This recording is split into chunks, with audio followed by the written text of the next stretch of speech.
Welcome to the show, Dr. Thomas. Welcome, welcome, welcome. Thank you so much for being here. Quite all right. Thanks for having us. I love that sending an email is now old school. Because you can get us right now. Email, you have like check. Anyway, welcome. Well, thank you so much for making the time. We know how busy you are. Thank you for making the time. Could you, I've given a slight introduction to you, but could you do the honors yourself and introduce yourself to our listeners? Yeah, sure. So as you said, I'm the Scotland Programme Coordinator for Wikimedia UK, which in non-COVID times means that I zoom around Scotland being enthusiastic at people about open knowledge. And in COVID times, it means I use Zoom to zoom around Scotland to be enthusiastic at people about open knowledge. I've done this role. So this role is the job that I do at Wikimedia UK. Was new when I got it. So that was 2018. And before that, I was a Wikimedian in residence with the Scottish Library and Information Council. And before that, I worked with Digit as a project officer. Before that, I was a Wikimedian in residence at Museums Galleries Scotland. So yeah, I've been doing the wiki thing since about 2015, and I love it. We're going to get into that. It's so interesting.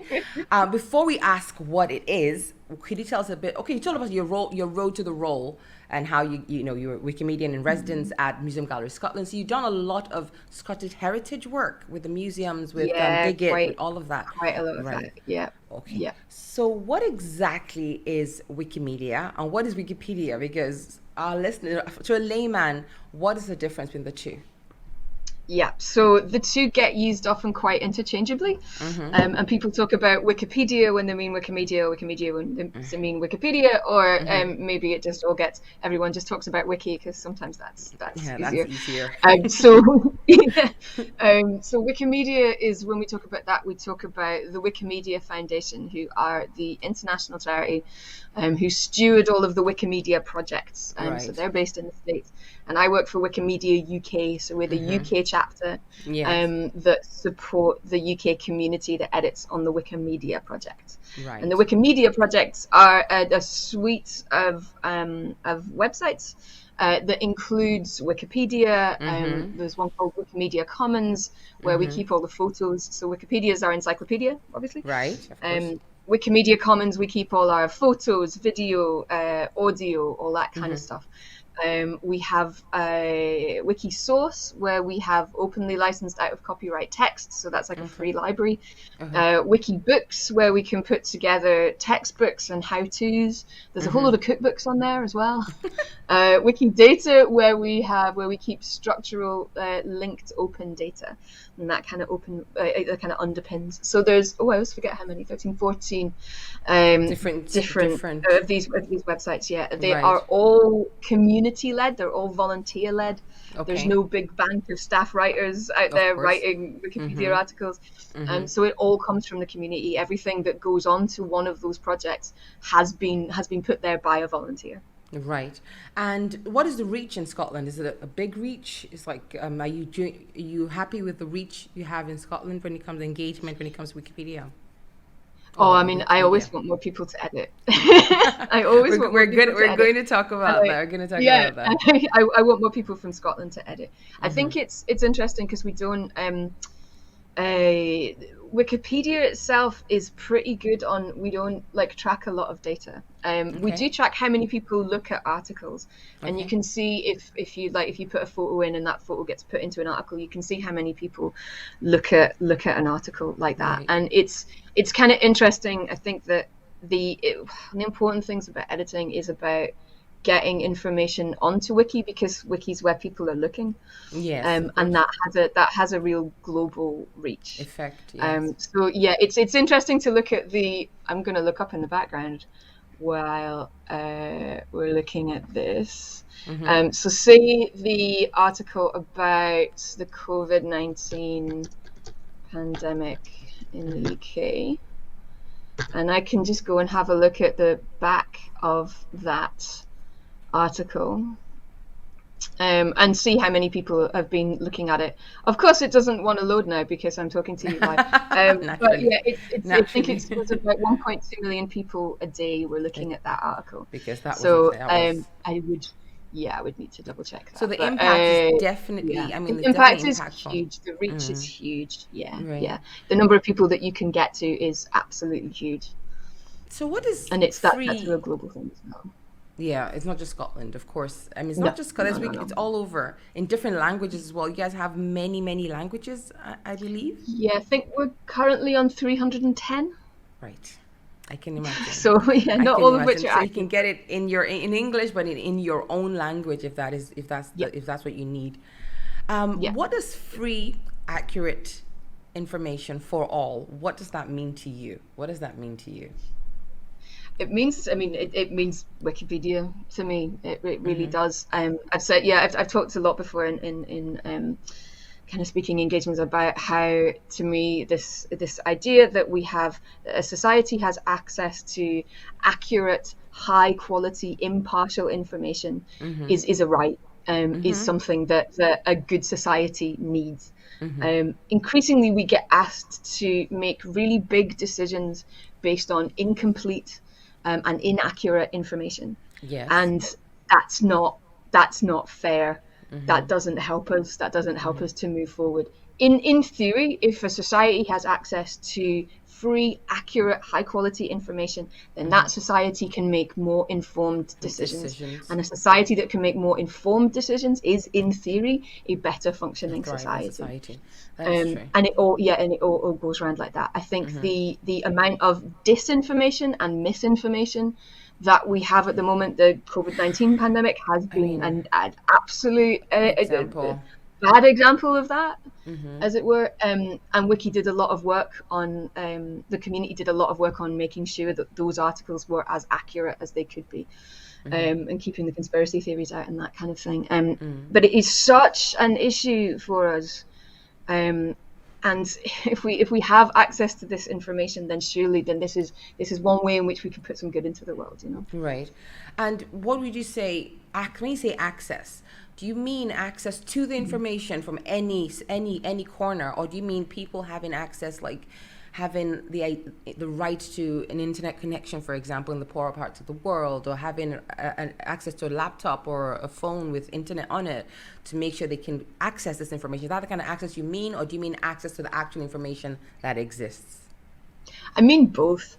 Right. Yeah, and it's one of the things that when we, the kind of overall mission of Wikipedia is about free access to information for anyone who wants to access it. Yes. Now, that has a caveat, which is that you need an internet connection for that. Absolutely. And there have been various projects. Actually, one of the what we find is that when you look at some of the stats, that the fastest growing sector of people looking at Wikipedia is looking on mobile. It isn't looking on desktop. Yes, it's as opposed to yeah.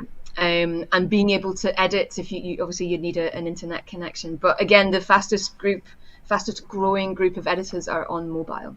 Okay. So yeah, it's both. It is definitely both. Because there are parts of the world where they might not have an internet access, and I think internet connection is a right in today's society. It used to be a luxury before; it makes things easier. But I think in today's society, it's a right. And then to have that and have information at your fingertips, it cannot be overemphasized. Yeah. It's such a shift from it blows my mind. 15 years ago, like it's the change. Even commerce is completely changed. So when you say gaps, so there are gaps that exist on Wikimedia and they need to be plugged. What do you mean by that? So we know that, Wiki doesn't track as much data about you as it does, as say Google does or something like that. But we do know that there are gaps. So when we've surveyed, when the Wikimedia Foundation a few years back now, surveyed the editor base, and kind of found that the majority of our editors are kind of white and Western and older and male. Yeah, okay. Which leads to some fairly obvious. You're going to end up with structural bias. You're going to end up with some issues there. So in particular, one of the things that we pull out, the stat that we pull out, is that back then only, I think it was about 15% of the biographies on English Wikipedia Right. were about women. So there, and there's a project called Wiki Project Women in Red, and they work specifically to write biographies of women, and they've managed to shift that percentage over by, I think we're up to 18% now, but there are still, Wow. that's a huge gap. Yeah. And partly that's to do with editor base, because the more diverse your editor base, the more diverse your content's going to be. But also it's to do with the sources that are available and the way that history has been written. Yes. So It's there are a sources missing male about perspective.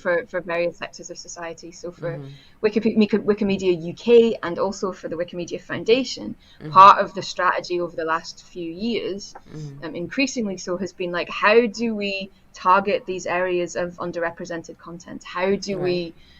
we need to be more proactive about reaching out to areas of underrepresented content. So Yeah. those kind of gaps there, and there's an opportunity cost to not having things on Yes. Wikipedia. We Yes. increasingly rely on search. Search increasingly relies on Wikipedia. People are Yes. going to look on Wiki It's the for second. information It's about the second history. one. Once you Google Yeah, something, it's the very always on the second front page. one. Mm-hmm. Yeah.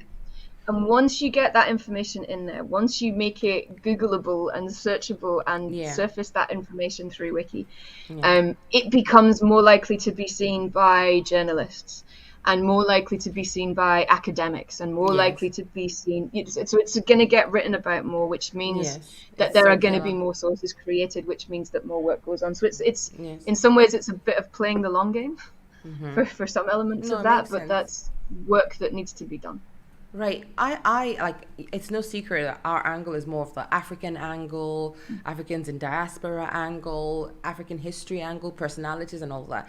And I know Yeah. there's a dearth of that on Wikipedia. There Yeah. are some, but it's not a lot. So Yeah. is it fair to say that our listeners, by becoming we'll talk about editing, of course, by becoming editors, can add to that and help increase that? Because there are, 1,000 biographies written on Churchill, but like maybe 3 written on Shaka Zulu, and he was, just as impactful in his own society, and he achieved so much. Yes, there are a couple of movies made about him, but you cannot compare the amount of No. information on one to the other, and there's so much being lost. So would you say Yeah. that part of Wikipedia also needs to be, those gaps need to be plugged, not just the gender side, but the content side, the focus, Yes. the lens, Yeah. what would you say that's Absolutely. fair?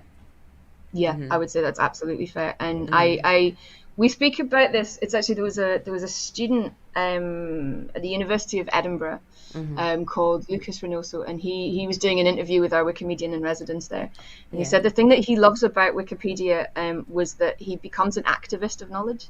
Uh-huh. And this idea of knowledge activism is something that I've come back to a lot over the last couple of years.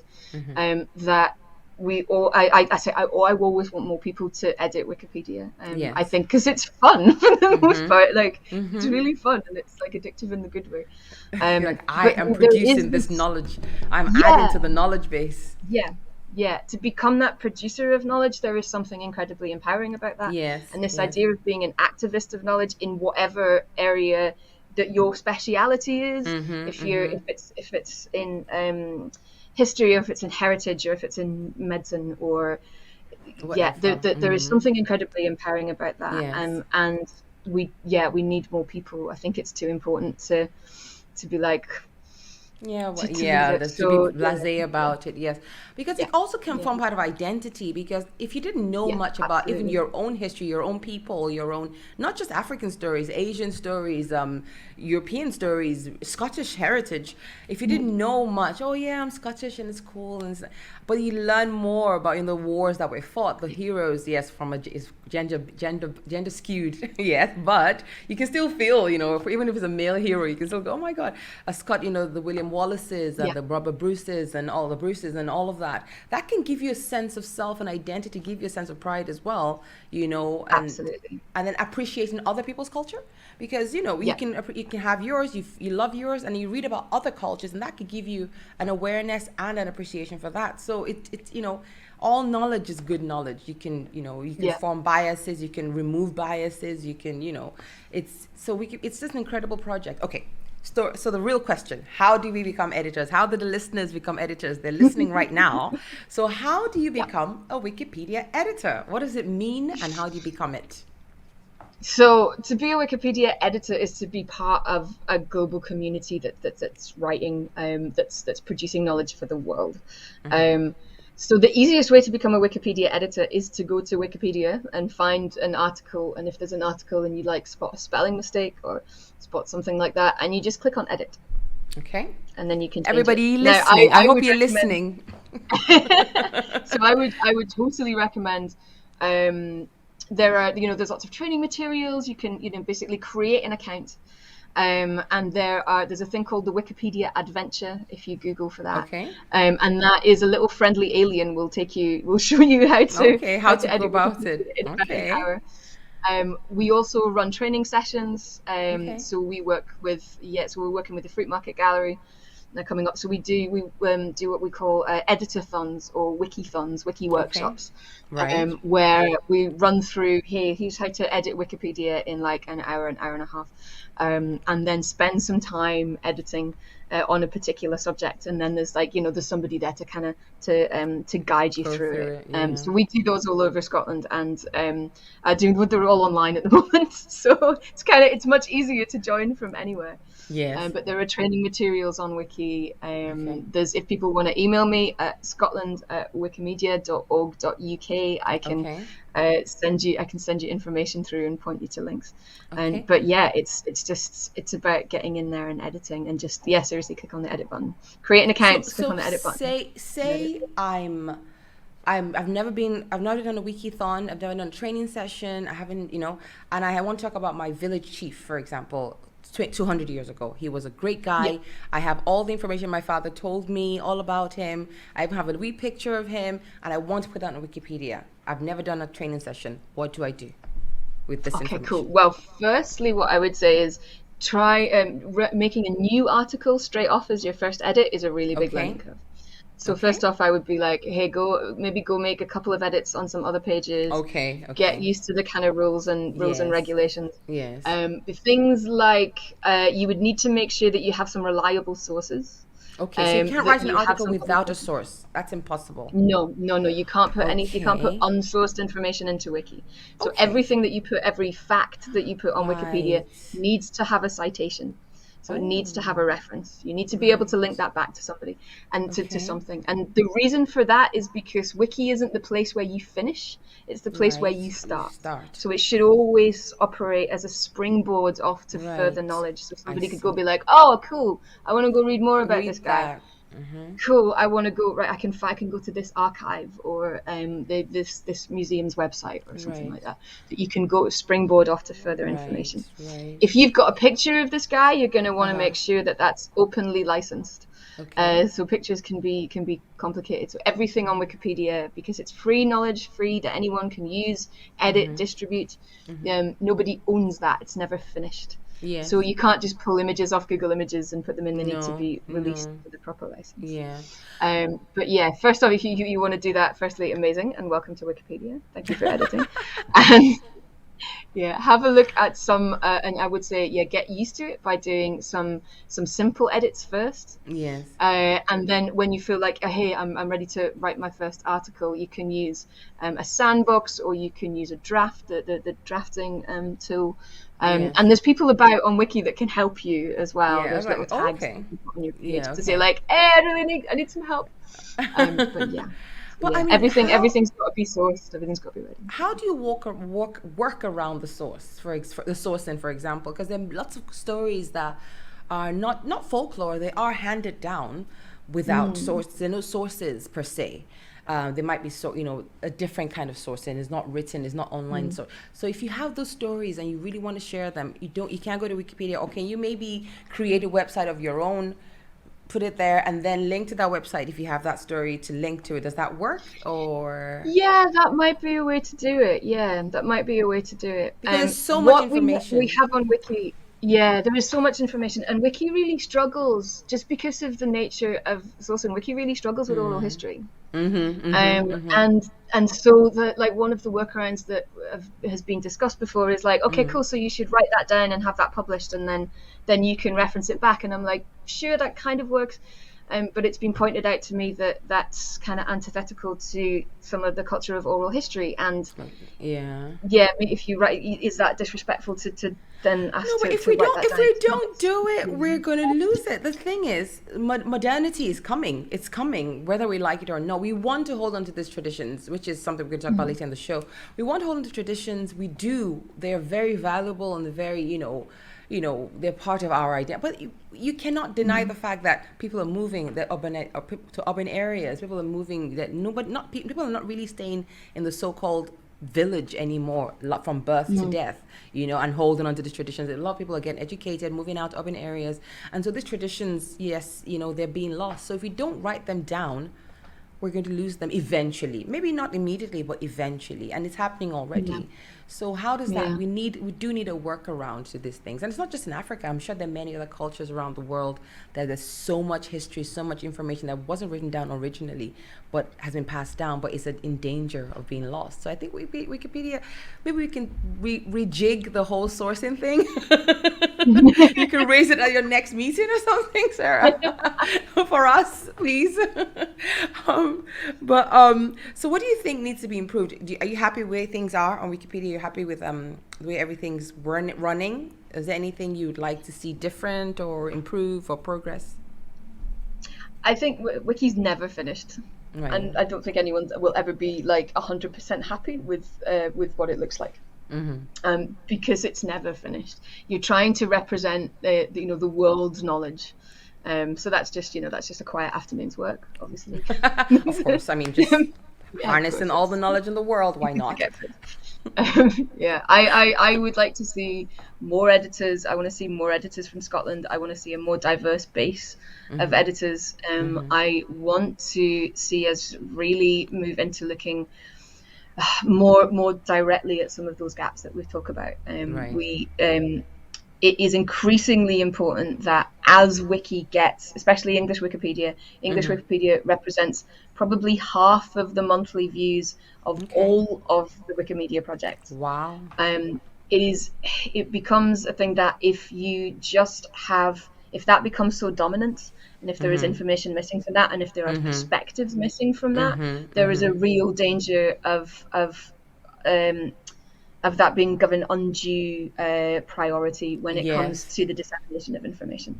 So we really, we need to be, as a community, we're trying to be more proactive about that. So I want more editors. I want more diverse base of editors with different specialities and different perspectives. Everybody has read Wikipedia, fewer people edit, but then there's a whole community behind that who discuss. Here are the rules of Wiki. Here are the policies. Here are the conversations that go on about which articles get to stay and which ones are deleted. And that kind of funnels up the way. So that becomes fewer and fewer and fewer people. As it gets more technical. So more people getting into that. That's what I'd also really like to see that because. Because those decisions that are made are important and they are far-reaching and they have. There's quite a lot of impact that they have. Even politically. If we have more voices, is a good thing. It's a good thing. Do you ever get to meet your colleagues from other Wikimedias? Wikimedia France, Wikimedia Europe, America. Do you get to meet them? Do you guys have a meeting? Wikimedia. Sometimes. There's a big conference coming up called Wikimania, but it's quite volunteer focused. And that's online. Actually, the pandemic has meant that I've met more of my international colleagues than I would normally do, because everyone's just like, oh yeah, we'll just hop on a Zoom call. Like, Zoom. Oh, that's what you look like. Cool. So there's and it's. I'm reminded of it like trying to fix meetings where you've got like two people from the States and one guy in India and one person in Scotland and you're like, oh, hang on, this isn't going to be a good time for anyone. No. So what has been the biggest highlight so far of the role? What has been the biggest highlight so far? Oh man. Oh wow! I think one of the things that I really love about this job is I get to meet cool people who are doing cool stuff. Of course, like me. Yes, who are doing cool stuff, but who love what they do. This is the thing. I get to meet people who love what they do so much that they want to share it with the world. Yeah. And those people have really interesting stories. And I'm a Yes. storyteller when I'm not. So I do this job part-time, and I work in events, and I do some storytelling and things like that, and I'm a bit of a writer. Okay.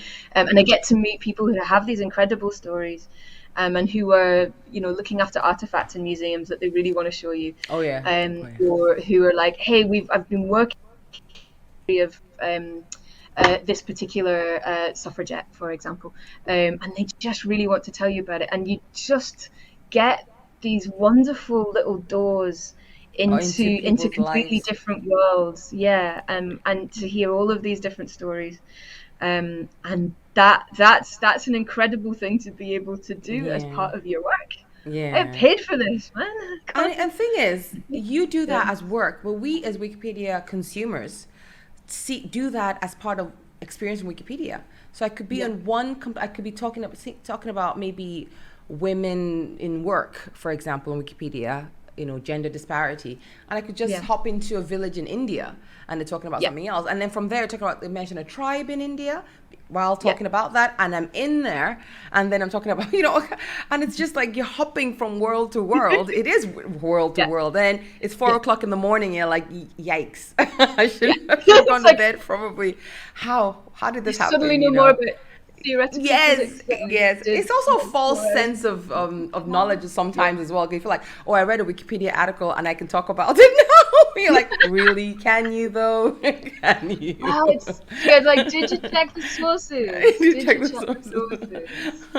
But it's super, just a little bit of everything, and you feel like, wow, I have a not rounded idea, but I do have a sense of different things now, and you add more and more to your knowledge base. It's really fascinating, and I'm sure listeners who use Wikipedia know what I'm talking about. It's really, it's quite unique in in what it provides for people. From sport to history to politics to music, it's just all over the place. And of course, the very famous, what's the ethnicity of a person? You need your person. Oh, where are they from? And then you go to Wikipedia, like, oh yeah, I thought so. It's really interesting. So what is Histopedia? I heard about that. What is Histopedia? Histopedia is a project to do with timelines. So that's a project set up by a couple of volunteers, one of which is a wonderful dude called Nav, who's helped me out with Wikidata things on more than one occasion. And it's about putting timelines in, so you can visualize different timelines, and it pulls information from Wikidata, so taking some of that structures, or it'll take it from different categories. So you can make a timeline of, say, what's the one I use as an example a lot? David Bowie movies. Or you could do battles or something like that, and then you can so it shows you all of those on a timeline, and then you can click in and find the Wikipedia page, and it's a really interesting way to visualize data. One of the other things that you can do with it is to overlay different timelines.